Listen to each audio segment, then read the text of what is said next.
In a recent sermon, our pastor used an illustration with a series of bowls that he set up on a table, and he poured some water into it, and then he began stirring them. And this represents different ministries and different projects that the church should be involved in.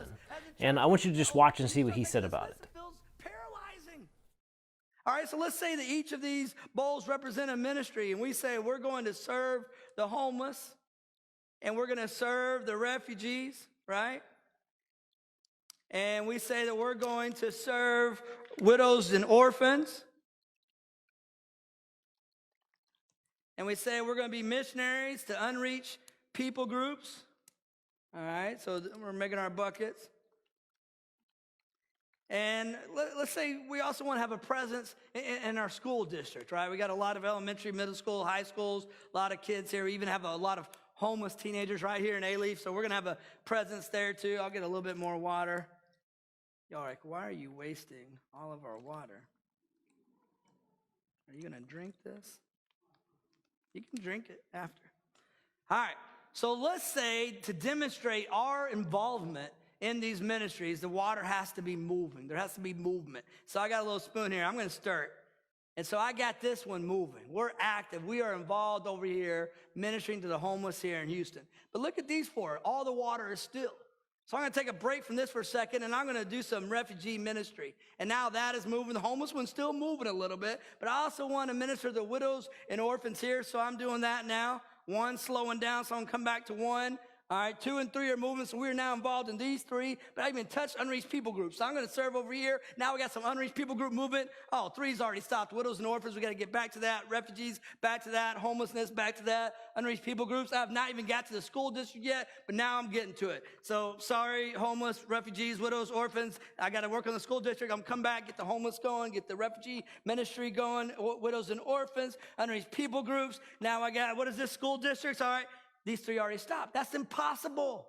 There's no way. Now, as I was sitting there in the service watching this illustration, I'll be honest, I felt anxiety building up inside of me because he hit the nail on the head. This is what it feels like to be a Christian leader. Whether you're a pastor, a Sunday school leader, a mission team leader, this is what it feels like. There's so many needs out there, and there's so much expectation on you. The typical church leadership model or strategy in terms of how does the church, the pastor, and the world integrate and relate to each other typically looks like this. It starts with the church. This is the body of gathered believers. These people come to church on Sunday, and their job is show up, participate, tithe, pray, learn, grow, all of these different things. And what they do is they hire this person called the pastor. And the pastor, they have this expectation that he is the one that now relates to the world and proclaims God's message. And so this first half of Jonathan's illustration is so anxiety-inducing because this is the expectation that many people have in church. They feel very strongly that, well, our church should be doing something to address human trafficking, homelessness, etc. And the issue typically is not ever really a lack of vision with the pastor or even a lack of heart to do things necessarily with the church. It's just we've adopted this model where the church hires a professional to do the work. Now I want you to continue to watch his illustration as he shows a different model. Yeah, get Lydia a spoon over here. All right, so let's say we got more than one person in the church, praise God. And so instead of saying that one person has to be involved in all these ministries, what if God called Michael Holmquist to minister to the homeless? And what if God called Lydia to minister to the refugees? And what if God called Andre to minister to the widows and orphans? And what if God called James to be a missionary to unreached people group? And what if God called Michael Cook to say, I'm going to be a ministry presence to the A-Leaf School District? Look at this. All the water is moving. We are now actively involved in these 5 essential, important ministries. We're not asking one person to do it all. Michael's not mad that Andre's not with him at the school district. James isn't mad that Michael's not with the unreached people groups. Michael's not mad that Lydia never does anything for the homeless, just like Lydia's not mad that Michael never does anything for the refugees. And if we can all pray and ask God to show us the ministry he's called us to show us the spiritual gifts that he's given us, and then if we we would just go and be faithful and maybe pray that maybe God would call 5 more to join Michael, and God might call 10 to join Lydia. God might call 3 or 4 more to join Andre. And guess what? 6 just joined James, and 3 came back with Michael. Now they got teams working these ministries, and I bet we could set up a table of 10 more ministries, couldn't we? And it's never going to work, though, if we're all trying to do the same thing or if we have spectator Christians. This only works. We only get to be involved in the ministries that God's called us to when everybody is using their spiritual gift, discerning the will, the calling of God, and being faithful to the ministry that God has given them. And when we do this, God can use our church to be a part of all of these ministries. Amen? Amen. Thank you, guys. Give them a hand. Great job. The water's clean if you're thirsty. So this first model is unbiblical, I would say, and creates a lot of problems. I want to read for you a scripture. This comes from Ephesians 4, verse 11 and following. It says, "And he gave the apostles, the prophets, the evangelists, the pastors, and teachers to equip the saints for the work of ministry, for building up the body of Christ until we attain the unity of faith and the knowledge of the Son of God, to mature manhood, to the measure and stature of the fullness of Christ." So his goal is we're all going to reach the measure and stature of Christ, but he gives these offices. He names 5. He says apostles, prophets, evangelists, pastors, and teachers. So here we're going to flip this model on its head. So here we have not just one pastor or one person, but we have a multitude of offices.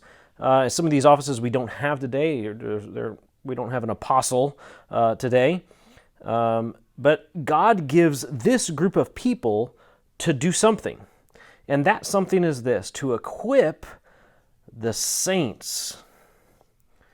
So immediately, instead, this reverses these first two. So the pastor is not the intermediary between the world and the church. The pastor is the one who equips the saints to do the work of the ministry.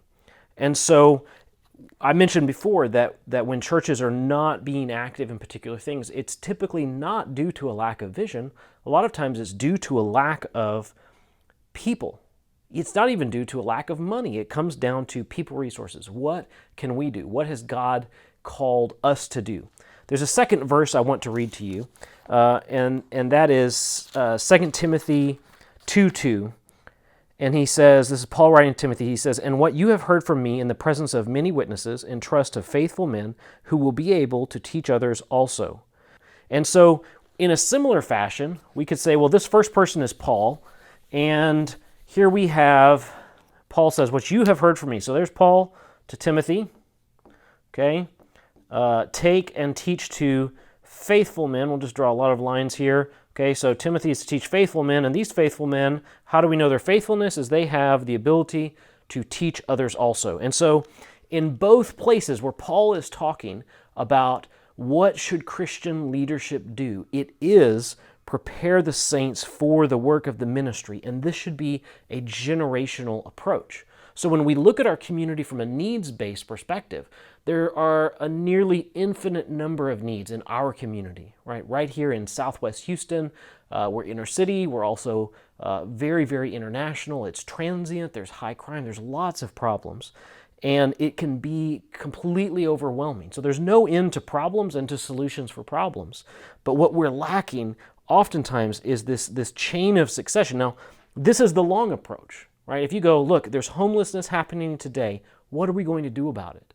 Well, the answer is that God gave the pastors, teachers, etc., to equip the saints for the work of the ministry. Or in the case of, take what I have taught you, Timothy, to teach to faithful men who will teach others also. In both scenarios, the Bible has a long-range approach, and that is a discipleship-based model that then spreads out into the world. And so I want to bring you back to something that we have been talking about for a while here at Willcrest, which is our mission strategy. And so maybe you were in the room a couple years ago. It just happened to be a couple years ago, and a lot has happened. Maybe you are new to Willcrest missions, to multi-ethnic missions. And so I want to try to share, how does our strategy help empower all of the people in our body through a discipleship process to engage the world? The Wilcrest mission strategy is centered around this idea of nations reaching nations. How do we take the international community that God has brought here to Houston, both inside our church and outside our church, and do three things. Number one, we want to equip Wilcrest Baptist Church and our members, our friends, our connections. Number two is we want to bridge to the world. And number three is we want to strengthen the global church. And so here's how these are broken down. Each of these are broken into three sub-points. And so in Equip Wilcrest Baptist and Friends, the first is mission training. We commit to providing and requiring training for local teams, short-term trips, and long-term missionaries. This goes back to God has given these certain offices from Ephesians 4 to equip the saints for the work of the ministry. Commitment number two, this is a mission internship. We commit to mobilizing new leaders through hands-on training opportunities. We are in an amazing place in Houston where people can come, even from outside our church, can come and join what we are doing through an internship program and learn and grow in this process of multi-ethnic missions. And number three is mission teams. We commit to building teams to engage strategic needs and opportunities.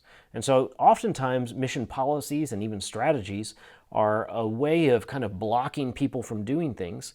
Ours is the reverse. Ours is like the top end of a funnel where we want to include as many people as we can, and we're assuming that based on the gifts, as Jonathan said in his illustration, based on the gifts that God has given and brought to our church community, how do we now empower people to use those gifts, encourage them to use those gifts, support them in using their gifts to do the work of the ministry? Not everyone will do everything.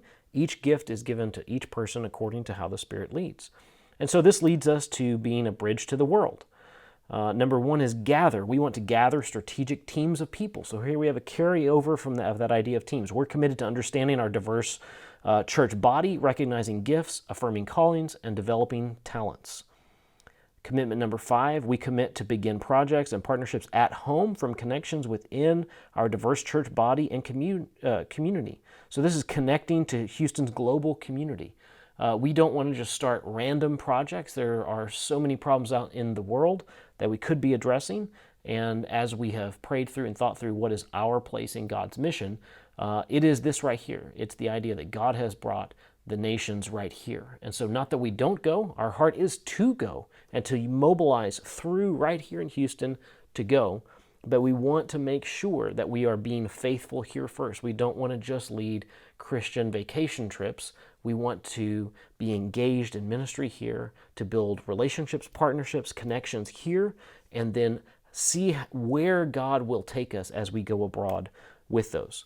Commitment number six, this deals with mobilizing outside missionaries through our local connections. We commit to incorporating others of like faith into our teams, connecting them through our network, and sending them to the world. And so this is our part as a church that we play, is as we develop all of these local connections, as God has brought people into our church, how can we now open the door to missionaries from the outside who are trying to go, who say, you know what, I'll take 6 months in Houston.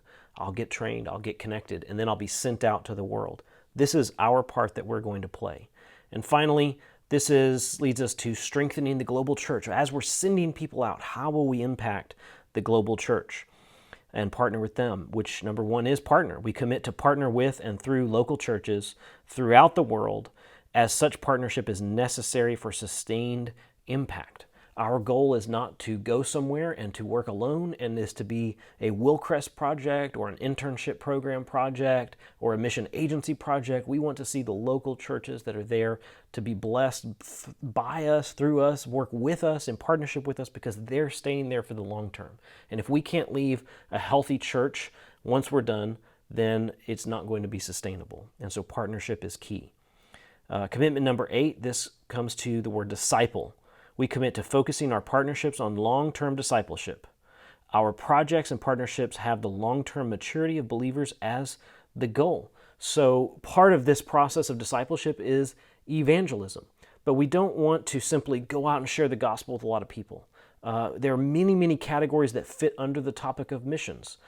Some of these things are words like reconciliation, justice, and other things.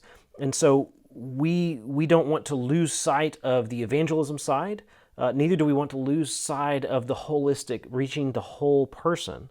But we do see that discipleship is the joining element between these two things that are often pitted against each other. Discipleship is that unifying component where whatever we do, we want to make sure that the end result and the end goal is producing disciples who follow Jesus. And finally, number 9 is walk together. This is a relationship-based strategy. We're not spinning the world, spinning a globe and putting our finger on the map and saying, let's go there. We're saying prayerfully, God, who have you sent to us? How do we find them? How do we connect with them? How do we work with them? And so we commit to walk together in mutuality with these partners to further God's kingdom. And so this one sounds a little vague and open-ended, and that's because it is vague and open-ended. We don't know, once we start doing this, how far God can take these connections, but we are open to following them. And so my invitation to you is this. If you're a Willcrest member and you're watching this video, I hope that as you think through what are your spiritual gifts, what are your connections, I hope your next thought is, how can I use these to help my other brothers and sisters in Christ through Willcrest and through people who will be coming in? How can I help them engage in God's mission locally in a way that leads to making disciples and strengthening the global church globally?